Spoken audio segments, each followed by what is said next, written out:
The JMF Advisors Show is a podcast for business owners, C-suite executives, and entrepreneurs who are looking to build, grow, or even exit a business.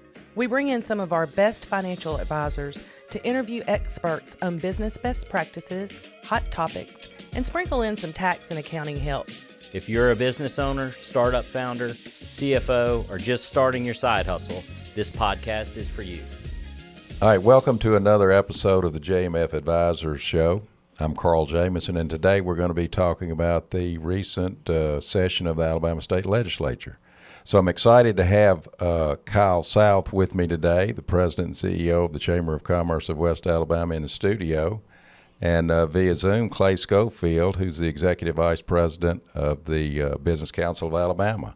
So both of these guests have legislative experience. Clay, I think, spent 13 years in the Alabama legislature and most recently was the majority leader in the Alabama Senate.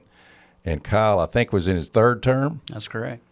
In the Alabama House of Representatives, where he was a rising star, and resigned that position to take his current position with the Chamber of Commerce. So both of them have perspective in what we're going to talk about today. So, guys, thanks for being here. I'm really looking forward to this, and can't thank you enough for being here. So, thank you for having us. Yeah, thank you. So, as I mentioned, the Alabama legislature just finished their 2024 session in May, and there are three things I kind of want us to kind of talk about today. First one being, and I'll ask both of you, both of your organizations have legislative policy agendas, and over the years I've been fortunate enough to have worked on both those organizations' policy agendas. So our first dive is going to be, how did this past session turn out based on y'all's agendas? And then the second thing I want to dive into a little bit deeper is the Working for Alabama package of, I think, 7 bills that legislature passed and Governor Ivey signed, and mostly do with workforce development, which is a huge issue in our state. And a couple of credits, I think, that are involved in 2 of those bills. So Childcare Credit and a affordable housing credit. So I want to dive a little deeper in that. And then I wanted to wind up the last part, which may be the most fun part, is pull out my crystal ball, if you will, and get y'all's insights into what you think the 2025 session may hold. Because there were some things that didn't pass. We all know, some of those issues that got late. Ethics reform got close. Gambling got close. There are other issues, but we'll talk about that, and we may get into the 2026 election, because I think next year the session will be the third year of their quadrennium, and then the election's in 26. So if we have time, we may cover that too. Love it. Clay, I'm going to start with you. How did this past session turn out as far as the BCA's perspective? Oh, BCA really, we did very well. Our agenda was completely passed. Obviously, the Working for Alabama package was our tip-top priority, and all those bills passed and were signed into law. We also had a bill that was important to us, tying kind of incentives to the union type activity, to make sure that companies don't just let them in. And this bill kind of gives them some cover, but those were kind of our what we'd call our offensive priorities, moving the needle in Alabama to a much more business-friendly state than it already is. We at BCA want to continue to. We're not satisfied with the status quo. We want to continue to play offense and be even more business-friendly. And then we, on the defensive front, managed to make sure that bills that would negatively impact the business community met an untimely demise.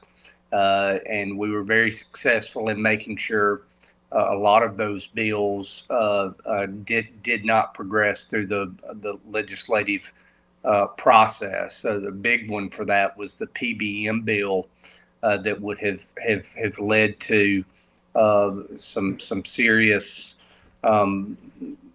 added expenses on the healthcare side for not only businesses but individuals. So BCA did very well this year in the business community, and we couldn't be more pleased with how the session turned out for business. You know, it's interesting on the offensive and defensive side. I can remember back when I was involved with BCA, and the Republicans took the supermajority in 2010. You know, BCA prior to that was mostly playing defense. That's right. And it was quite a change to go from defense to offense because it's just different, right? Mm-hmm. Yeah. No doubt. No doubt. So anyway, interesting perspective. Yeah. Kyle, how about you from the chamber's agenda? Very similarly, you know, we definitely pay a lot of attention to BCA's agenda as Yep. we are developing ours, you know, late 2023 and into 2024. You know, it terribly important for us to get, you know, the Working for Alabama package through the legislative process and how that affects and ties into what we do pretty uniquely at the Chamber of Commerce here in West Alabama, as we serve as that workforce development council and board for the Western Alabama region. So that was terribly important. I think the shift from talking about unemployment statistics over to you know, participation is a huge key as we continue to try to recruit and use the tools that we passed the session prior for incentive packages and those kinds of things. Having a available workforce is probably the most important key to all of those incentive packages these days. And if we look at our participation rate, it was struggling compared to our sister states. One of the worst in the country, us. right? Yeah. So Yeah. we definitely rank at the very bottom in youth employment. Yep.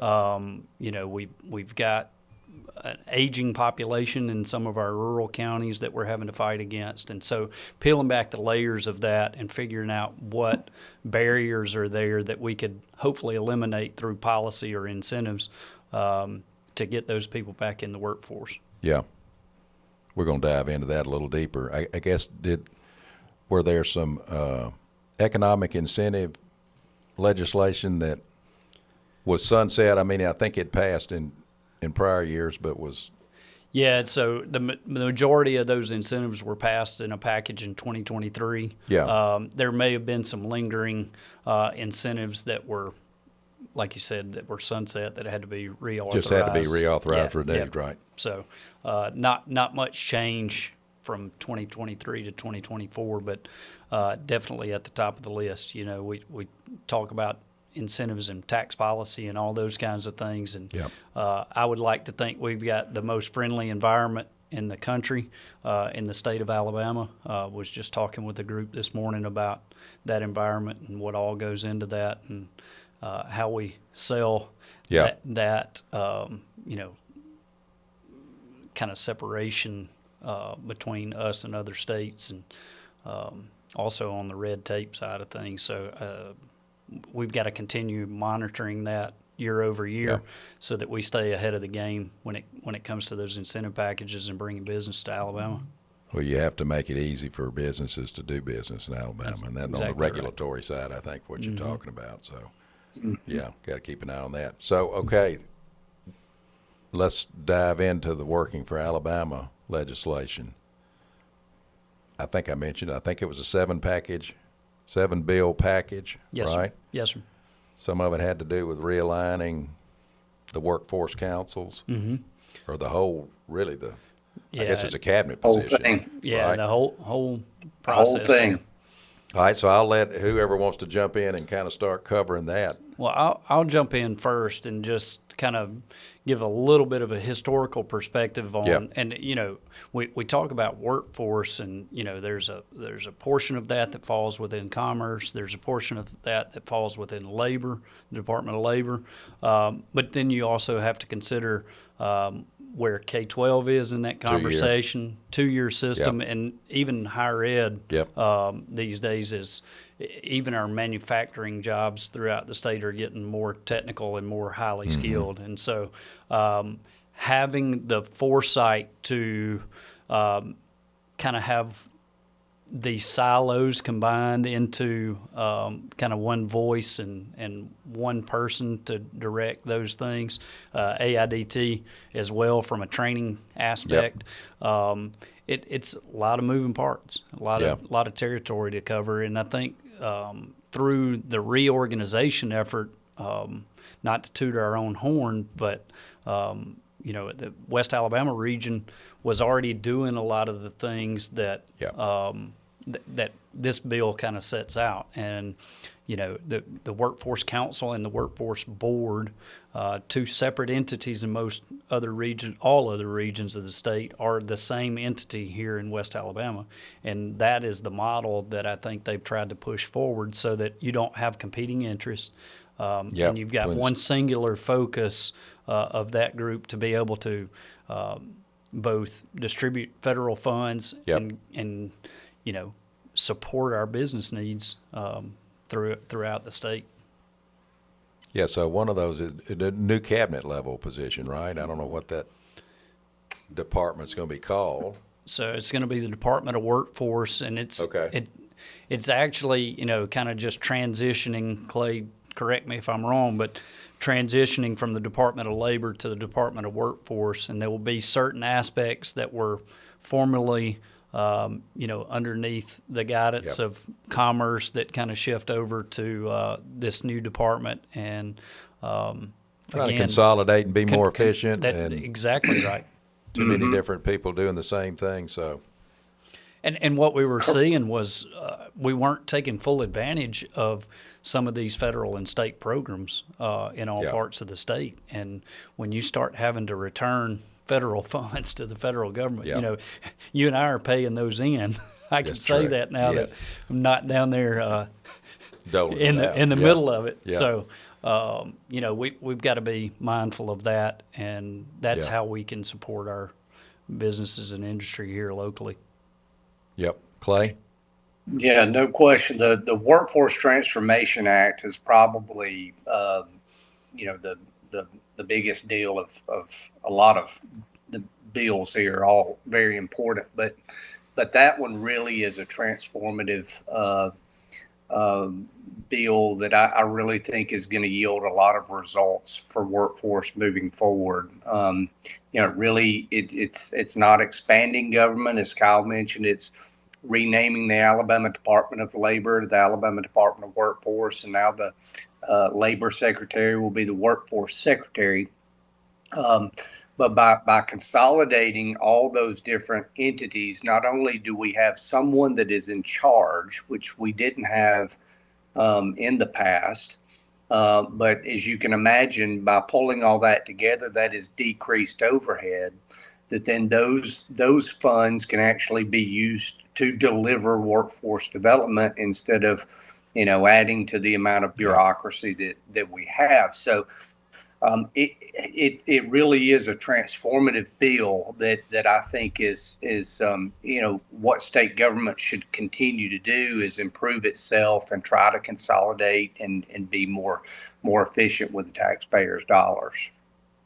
One thing I'd like to add to that too, we were seeing from polling that BCA did last summer, that was one of the main concerns by the public, was that they didn't think the state was doing enough in developing a workforce. And so I'm wanting to say that thing polled at like 75 to 80% of the public thought we needed to spend more time and allocate more funds to those efforts to support the needs of our constituents, but also to support the needs of our industry. Mm-hmm. Another important bill is the Alabama Growth Alliance. And the Alabama Growth Alliance is essentially going to create a public-private partnership that's going to work with the Department of Commerce and their strategic plan that they are in the process of developing to make sure that it is being implemented the best way. And also, sort of testing the waters with other states, making sure that our economic development plan and our programs are working and are competitive.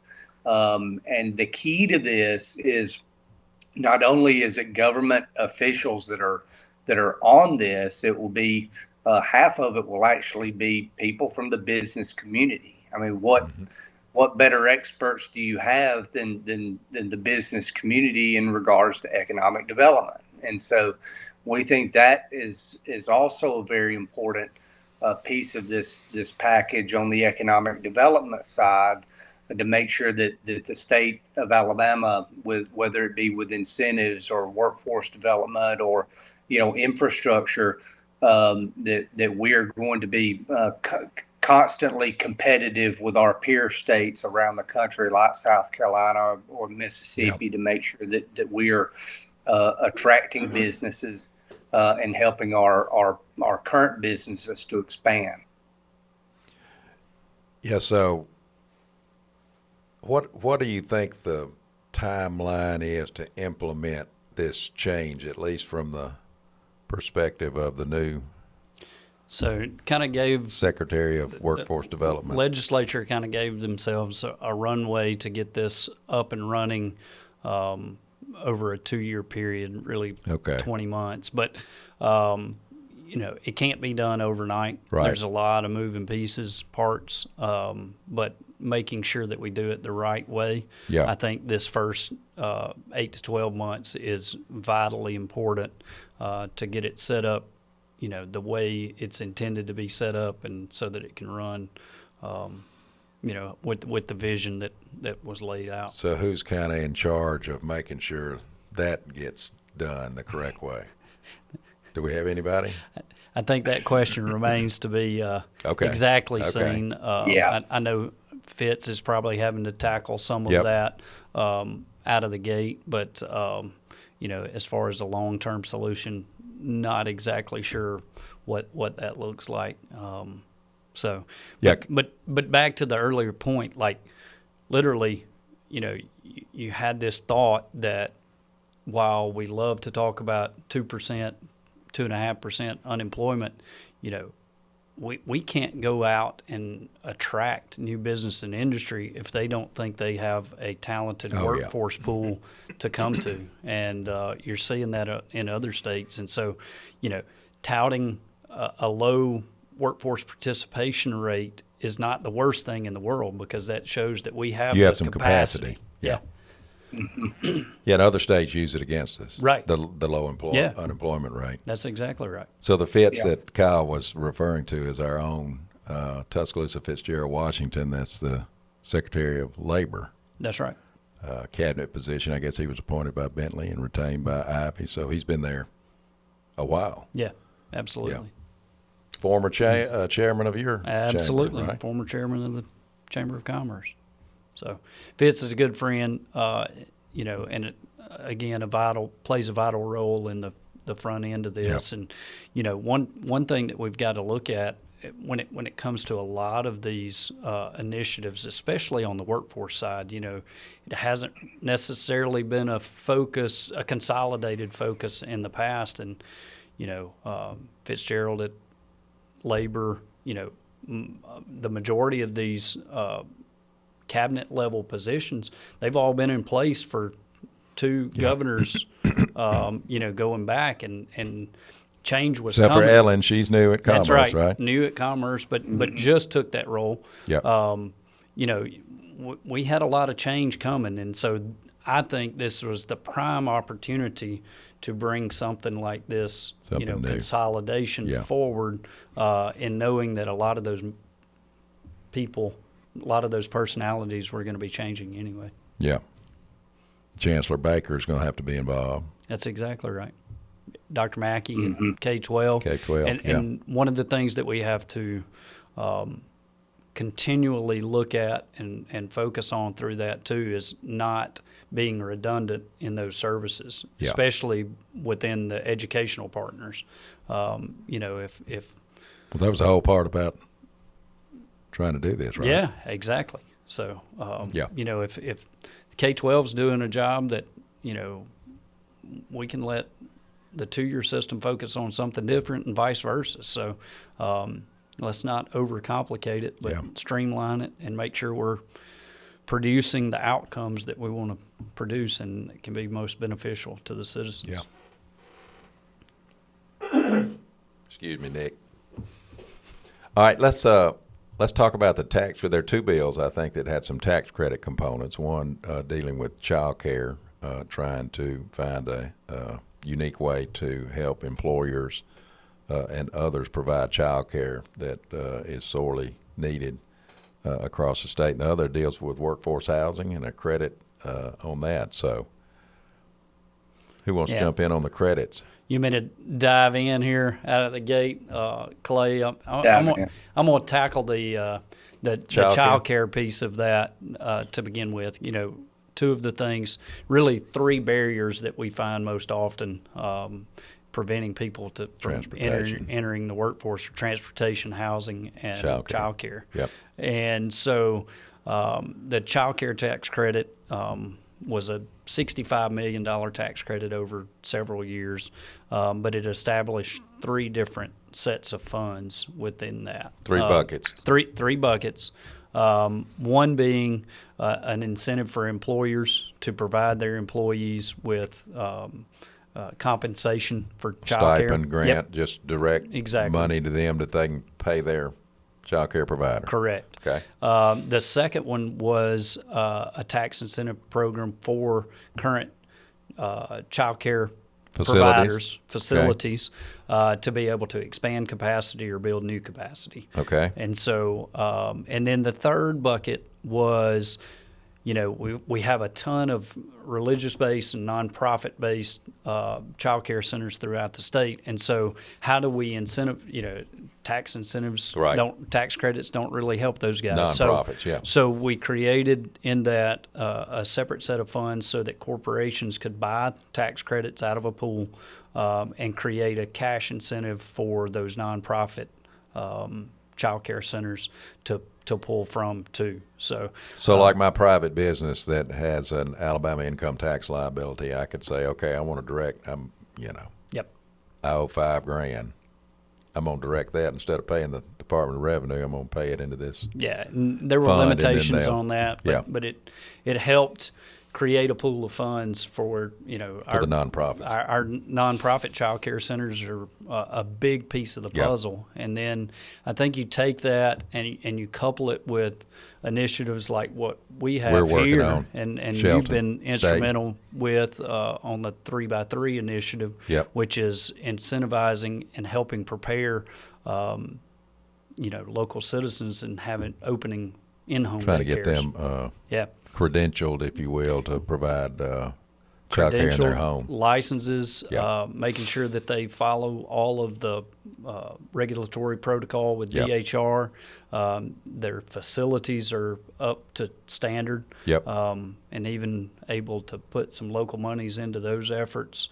And luckily, we had 30 at orientation for the second cohort of that. Oh, good. That's really good, because we were disappointed a little bit, I think, in the first one. That's right. And so getting those, there is not one simple solution to these problems. And so having a multi-layered opportunity, to fill those gaps is great. And then also on that local initiative, then we're creating entrepreneurs and business owners. That's right. Yeah.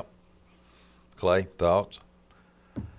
Well, the child care bill was, one of the, again, as Kyle mentioned, we're not only trying to target workforce development, but improve our workforce participation rate. And to be specific, we're 5 points below the national average. So, every one of those points that we improve, not only is more people in the workforce, but it's a huge economic impact on our state as a whole. And so the 2 tax credits, the Child Care Tax Credit and the Housing Tax Credit, are designed to specifically improve that, and also to allow our employers to be more competitive and offer another benefit to their employees, which is very important. So we really think that both of these tax credits, but especially the child care tax credit, is going to have a huge influence. And we really saw that from COVID. A lot of people, a family, one of the spouses may have left work to keep the children because all the schools and everything was closed, and they figured out pretty quick, well, we're saving money or coming out even. Yep. By stay at home and keeping the kids. The other thing is in some parts of our state, we literally, and then a lot of this again came from COVID. A lot of those daycare centers shut down and never reopened. And so the hope is also to help, that this will help open up some new facilities in childcare deserts that exist in our state. That once that happens, that is a big impact if there are jobs open locally. So it's a multifaceted fix in a lot of ways, and I'm excited to see measurable results from the child care tax credit especially. Yeah, each percentage point, I don't know how many people that is you're adding back to the workforce, but I mean, when they get in the workforce, they're making money, they're paying income taxes, hopefully probably paying more sales tax, so it just benefits general fund, education trust fund. Huge return on investment there. Right. Yep. This bucket of money, these credits start 10/1/24. They start That's this right. next year? 25. Yeah. 25. Yeah. Okay. The child care will begin then. Okay. How about the housing, the affordable housing credit? How does that work? So I was talking to our friends at the Realtors Association and the Home Builders Association this week, and talking through kind of how some of this works. And the first thing they said was it's complicated, and very much so is. And, because here locally we've had some real estate developers that have,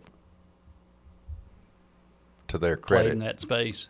Trying to help in that space on affordable housing. Well, and I think that's what's going to be important for Clay and I going forward is how do we communicate best practices in participating in some of these initiatives and in these tax credits across the state. But from my understanding from those guys, the state as a whole was leaving some federal funds on the sideline because we didn't have that state program to be able to put alongside that federal program to be able to take full advantage of affordable housing dollars that could come from the federal government. So this is the answer to do that. I don't think it's the entire answer, but it is definitely a step in the right direction.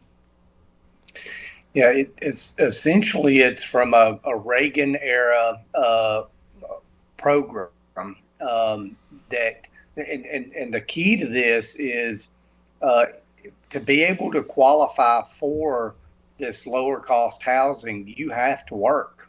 So again, we go back to directly impacting that participation rate. And so what had happened, this will work through the Alabama Housing Finance Authority. Mm-hmm. There's two rates that you can get, and one of them, and forgive me, I think the top rate was either 8 or 9% that the builder could use, get that amount, which would make it affordable for him to be able to build. Yeah. Now, once he or she builds this, then they have to offer a reduced rent. Now, they could also get a lower amount. I want to say it was like 4%. The problem was no one was participating in that because it just didn't cash flow. Yeah. So I want to say 32 or 33 other states have done what we just did. And so this is designed to cover that delta so that will actually cash flow and we can actually bring more of those federal dollars into the state of Alabama to build more. So it really is a win-win. More housing plus more federal dollars coming into the state, maximizing its use. Yeah, and closing that gap where your private developers are willing to take that economic risk, Yep, right, no doubt. to provide it. Okay. How about any of those other that we've talked about? I think 4 of those bills. The other 3, I can't even remember what they are, but Those are the main 4. yeah. Anything? Yeah, we wound up turning 2 of the bills into one bill. Okay. That was the research and development quarters that municipalities can use, kind of give them another tool in their toolbox to recruit some, pretty unique, high-tech companies that, to locate in those. They can designate those quarters and then abate any non-educational Yep. taxes in that area. So just one more tool in the locals toolbox. Yeah, we That's referred to those as the innovation districts. Yep, yep. As we were talking through a lot of that policy in the That's spring. something I guess we need to look at locally. Absolutely. We'll get a committee Definitely. looking Yep. at that. Yep. Yeah. All right. Anything else on the working for Alabama that we didn't cover that before we jump into, well, pull out my crystal ball? I'm looking forward to this part of it. Oh, I am too. Yeah. Okay. Well, guys, that's great. All right. Let's talk about crystal ball 2025 session. As I mentioned earlier, there were some bills that were introduced and got right up to the finish line but didn't make it out of the session. Gambling was one. We could talk about 2 or 3 episodes, I guess, on that. You had ethics reform that got close, I think. Yep. I've heard others talk about next session, maybe some tort reform coming out, closing the gap, if you will, on some of the Medicaid issues that we've got in the state. I guess that one, I think they brought in some people from Arkansas, North Carolina, and somewhere else, Clay, Yep. to brief the legislatures on public-private options on closing that gap. Mississippi, I think. Okay. Yeah.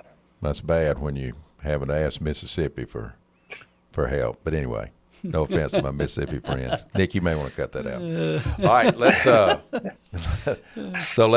whoever wants to start. I mean, Clay, what do you see coming up in the 2025 session? And I guess not only maybe what you see, but what BCA's priorities may be looking ahead next year. I know you hadn't had all your policy meetings yet,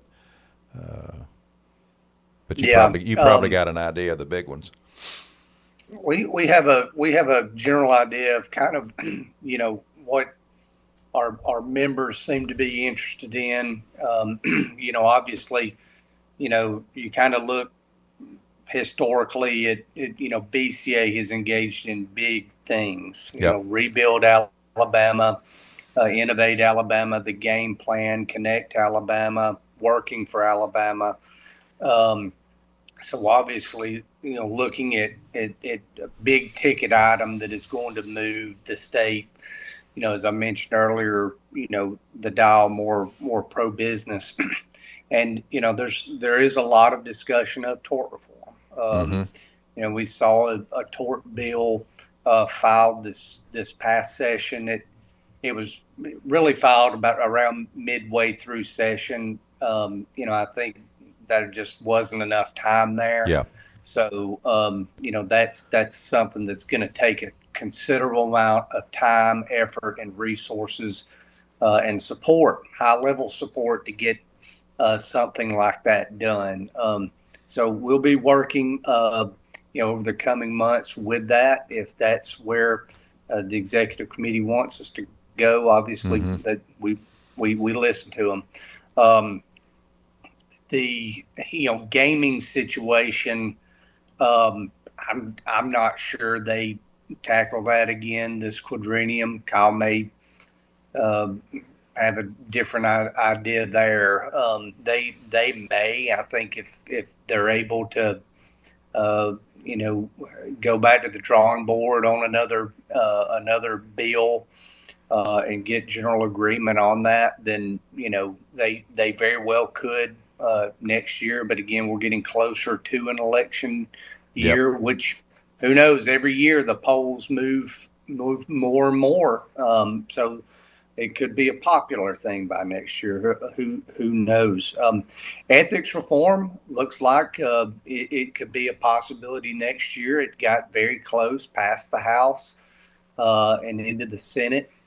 Hey, let me stop Clay right there, and you'll notice a theme, and we can go back to our days when we were serving. He's going to say that passed the House a lot, and it kind of got hung up in the Senate. So I just wanted to point that out. Yeah. I'll remind you that we passed the lottery out twice out of the Senate. Thank you. And the lottery. Yeah, I was going to say on gambling, if I remember last time that we got close on it, it passed out of the Senate and died in the House. And so this go around, it flew out of the House and died in the Senate. Didn't die in the Senate. I mean, they probably mortally wounded when they came back and changed it so much that the House couldn't concur and it went to conference. Right.